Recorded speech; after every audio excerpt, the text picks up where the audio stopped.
গল্পে আছে নদীর পাড়ে বাস, চিন্তা 12 মাস। তবে সেই গল্প যেন হুবহু মিলে যাচ্ছে রতুয়ার খাসমহল বিলাইমারি বাসীদের সঙ্গে।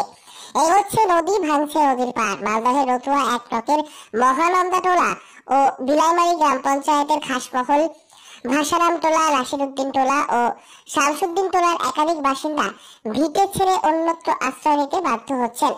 ভাঙন অব্যাহত, ভিটে ঘরবাড়ি হারানোর আশঙ্কায় নতুন ঠিকানার খোঁজে সেখানকার বাসিন্দারা। রতুয়ার খাসমহলে নদী পাড়ের ভাঙন অব্যাহত, তলিয়ে যাচ্ছে একের পর এক বাড়ি, শেষ সম্বল ভিটে মাটিও।